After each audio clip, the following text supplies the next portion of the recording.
The purpose of this video is to go over some thesis statement and introduction tips. We're going to start by talking a little bit in detail about thesis statements and then your introduction overall. So to give a little more context, in this class, a strong essay is one that has a really clear, easy to follow structure.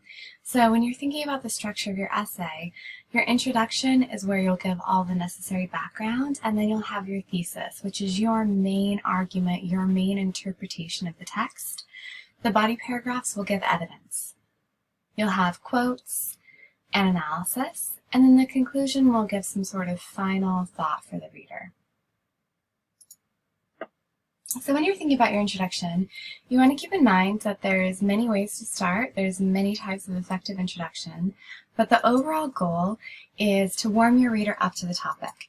So when you're thinking about your reader for this class, it's me and your classmates. And you might think that your reader has a busy day and you want them to enter the world of your paper. So you kind of want to warm them up to your ideas. They might be going about their day thinking about what they're going to have for lunch, what they're going to do next week, and then they sit down and look at your paper, and the intro just helps them enter the world of your paper.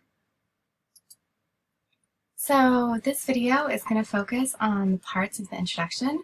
So the opening sentences, what you might use for background for this style of essay, and the thesis statement. Here is a good example. This was the Student Voices essay that was published by Lena on Letter to My Son. And when you look at this, you'll see that it has those three parts. It has the opening, it has all the necessary background, so in this case, introducing the essay, Letter to My Son, and giving a little context, and then the thesis statement, which is her analysis, her interpretation of the text. So for the opening, she writes, when people think of the American dream, they might think of family, summer vacations, having a nice house with a nice car, and maybe even a dog. So just kind of getting us thinking about the idea of the American dream, touching on one of the key ideas that she's going to cover in her essay. And in the background is really introducing the text. In his article, Letter to My Son, Ta-Nehisi Coates uses graphic language to contrast the dream with his reality as a black man in America. I have seen that dream all my life. It is perfect houses with nice lawns. It is Memorial Day cookouts. It is tree houses and the Cub Scouts. And for so long, I've wanted to escape into the dream, to fold my country over my head like a blanket. But this has never been an option because the dream rests on our backs, the bedding made from our bodies. So here she's introduced this idea of the dream, one of really the key points in her essay. There's so many main ideas in this essay, and she's focusing just in on the dream. And you'll notice that she has a quote, and you can do that in this style of essay. It's fine to have a quote in your introduction. What she's done is she's mentioned the title and the author's first and last name. You want to do that in your background. And then underlined we have the thesis statement. So this is her analysis of Coates' message. Coates demonstrates to his son and all readers the ways in which America we know today was built on violence, exploitation, lies, and injustice. He aims to dismantle the dream and expose readers to the struggle people of color have endured throughout history and still face to this day. So we can see in that thesis statement, she's telling us what his message is about the dream. And also, we're getting to hear a little bit about what her analysis is of Coates' purpose in writing. Why did he write this? What was his goal? What did he want the audience to believe? So according to Lena's analysis, he wants the audience to dismantle this idea, and he wants the audience to be exposed to the reality of the struggle. So a really strong intro from her. So one thing you might do when you're writing this essay for your writing process is don't worry about writing your introduction in order. So I recommend writing your thesis statement first, and then going back and writing the background, context, and opening sentences after. So this is a great tip. You don't have to write your essay in a linear order. If you know what your thesis is, it does make it easier to come up with an opening sentence or sentences that are connected to your thesis. So start with your thesis. So let's talk a little bit about what the purpose is of your thesis statement. Different types of essays have different types of thesis statements, and your thesis statement is connected to your purpose for writing. For this first essay, our main essay on literature, you're going to be analyzing the message and the rhetorical choices in a text. So then your thesis is going to state your interpretation of the text, the author's message, the author's rhetoric. When we move on to the research essay, you're going to be choosing a social issue that's interesting to you, and your purpose is to explore that issue and to persuade your reader. So then your thesis will present a claim about the social issue, the social problem, and maybe some solutions. It doesn't necessarily have to be solutions. So different styles of essays are going to have really different thesis statements. So we can see that Lena in her thesis statement really focused on the author's message and purpose, and also mentioned some of the key rhetorical choices. So you can think about your thesis as having two goals: preview the content of your paper, and then present a claim. In this case, your claim is your analysis of the text, because text can be interpreted in many different ways. Meaning is something that is up for interpretation. So it's your analysis of the meaning. You can also think about your thesis like a roadmap for the reader. So it gives the reader a sense of where your essay is headed, and also a sense of the structure.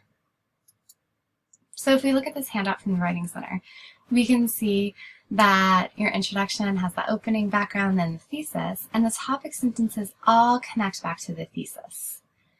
So we can see that in that way, the thesis statement is like the main focus, and all of these little pieces support that thesis statement. So in a way, if I read your thesis statement, I'll generally have an idea of your paper structure. It doesn't necessarily need to list 3 main points. A lot of us learn to do that in high school. You don't have to do that. You just want to mention the core ideas. Maybe you only have 2 core ideas that are really dense. So it can give you kind of an overview and an idea, a roadmap of what's ahead. So another thing to keep in mind is thesis statements are really important. They're one of the most structurally important places in your essay where your reader can go and look and see what your focus is. So they're also something that take a bit of time and effort and revision. So what I recommend doing is go ahead and write a thesis statement and then revise it. So write a working thesis statement just to get your ideas out there, and then you can always go back, use a checklist, revise it, continue to refine it. So in this case, I've put a student example up here, and it's a okay starting thesis. It's not a great final thesis, but it's a great starting place. And then what we would do is we would look at the thesis statement checklist. This is up on Canvas and is part of this next activity. And we want to just make sure we're doing all of these things in our thesis. We're mentioning the author's last name, that it's analytical, that you're making a claim about the message or the rhetoric, that there's no quotes from the text. We don't want it to be overly specific, and that you replace the word you with something that's more descriptive. So here is an example. In the text, the dream is usually referring to a perfect white life, something that is for the most part unachievable for young Black men in America. To him, the dream is perfect green grass with nice big houses, block parties, tree houses. So it's a pretty good thesis statement, but we don't have the author's last name. And then it does get a bit specific. So this quote, you would want to put that elsewhere in your essay, like before your thesis statement or later on. Your thesis statement is not just about one little minute detail. It's an overview of the big picture message of the text, so we don't want to get really specific. So here's the revision. In Coates' letter, the dream refers to a perfect white life, something that is for the most part unachievable for young Black men in America. So a pretty simple revision there. And you could add another sentence if you wanted. Your thesis statement can be 1 or 2 sentences for this essay. Here's another example of a good starting thesis statement that needs a little bit of work. Coates' definition of the dream is a perfect, comfortable life that is idealized by many Americans. Avoiding it keeps you out of ignorance. So this is a great starting point, but what you want to do is try not to write you, because you is very fuzzy. So here, when the student wrote you, I don't know if she means his son, because he's writing a letter to his son, that he wants his son to avoid this, or that he wants the reader to avoid this, or both the reader and his son, so it's just a little fuzzy. And the sentence itself, keeps you out of ignorance, is a little fuzzy too. So you'd want to think, okay, how can I just add a little more detail and make my thesis statement as clear as possible? So here, kept the first sentence the same, but just changed you. Coates wants his son and readers to realize, and changed out of ignorance to something a little more specific. So what are people ignorant about? What does the student writer mean by ignorance? So Coates wants his son and readers to realize that believing in the dream requires ignoring this nation's history and the current reality of racial inequality. So here ignorance is, this student wanted to emphasize both ignorance of history and also ignorance and kind of white racial innocence about the reality of what's happening now. Okay, so that's thesis statements. Here's another thesis statement. This is another student example. The student wrote on border story. You can see the thesis statement does the same thing. It talks about the author's message, and this one also includes a little bit about the author's rhetorical choices, using the second person. So using you was a choice that Uriah made. So Uriah uses the second person perspective to humanize immigrants. His text emphasizes the danger, hardship, and emotional strain that affect immigrants that try to cross the border to America. So great thesis statement. And then before that, you want to go ahead and summarize the text, give the background. So here we have the title of the text, Border Story. We have the author's name, and this student writer also included a little bit about the author's credentials, a U.S.-Mexican poet. So that can add a nice level of detail, and you can do that right in the same sentence, just with commas on either side. So we have a little bit about that, and then for the background, it's a little bit more about violence, corruption, and security. And for the hook, this student used a quote from a news story.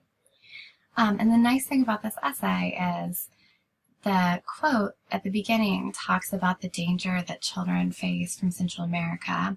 And then this is also, the thesis is about that same thing, danger and hardship. So it has a nice flow, it has a nice continuity. Okay, so thinking about how to start your essay. So what can you do for the openings? What is some way to start? So you've probably heard the term hook before. Those are your opening sentences. The Latin term is exordium, and that just stands for the beginning of the web. So that first thread that draws your reader into the world of the paper. Many, many different ways to start. We're going to go over a few. So here are some just listed. Here's an example of a student essay where they want to start with an interesting statistic or fact. So this is from Letter to My Son. Overall in 2015, Black people were killed at about twice the rate of white, Hispanic, and Native Americans. About 25% of the African American killed were unarmed. So here we're starting with this idea about fear and violence against the body, so you can imagine that the thesis statement would also be touching on some of those same ideas. This is starting with a short story. So a story from the student's own life. And you can use personal anecdotes as a way to start. So I'll just read this one too, also from Letter to My Son essay. My father and I played a true or false game when I was a child.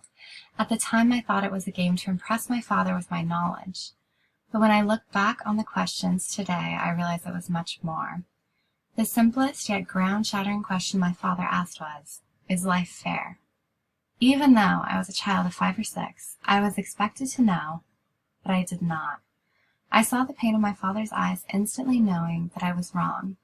And from that moment, I understood that life will never be fair. So this student was writing about equality and access to success and the different kinds of uncertainty that people face. And that was a nice anecdote that was connected to her thesis statement. So for the essay coming into language, this is a hook from one of the students, which is a question. What does it take for someone to get solitary confinement? And what happens to them when they come out of solitary? So then he went on to explore the injustice of the system and how the system doesn't rehabilitate people like it's supposed to, but just leads to really dangerous outcomes. So you could start with a question. That can be the very first sentence in your essay. What does the word people mean politically in America? Or another strategy, which I really like, maybe even a little bit more, is to start with a little bit of description and then have a question. So this is from a student essay also. America is a melting pot, a fusion of different nationalities, ethnicities, and cultures, which have blended to create a vibrant community, an ideal republic. The American dream is available to anyone and everyone, isn't it? So the nice thing about starting with some description is that it really warms you up. It's a nicer opening than just, the American dream is for everyone, isn't it? Which is a bit abrupt, so you could put a little bit of a description before a question. It's another option. You can start with a quotation. Change is an end result of all true learning. So this was from a student essay on coming into language, which was really exploring the power of writing and art to transform our inner emotional lives and also our potential for success. And another thing you want to think about is if you start a quote, you can use a quote from the actual text. So you might use a quote from Coming Into Language or from Letter to My Son, but what I'd encourage you to do is use that not as the first sentence. Write a little bit of description before you get to the quote so that it has some context, so the reader is not just wondering, what does this mean? So here's an example from a student essay that I thought was really great. When a bone breaks, it breaks the same for every human. Coates explores the distancing language we use to discuss systemic issues of race in comparison to how racism manifests physically. Coates explains that racism dislodges brains, blocks airways, rips muscles, extracts organs, cracks bones, breaks teeth. So the nice thing about starting in this way is that we have a little bit of a warm-up to that heavy, dense quote, so just a little more reader-friendly. And this essay, you can probably tell from the hook that the thesis was really about violence. Great, and you can start with just a description.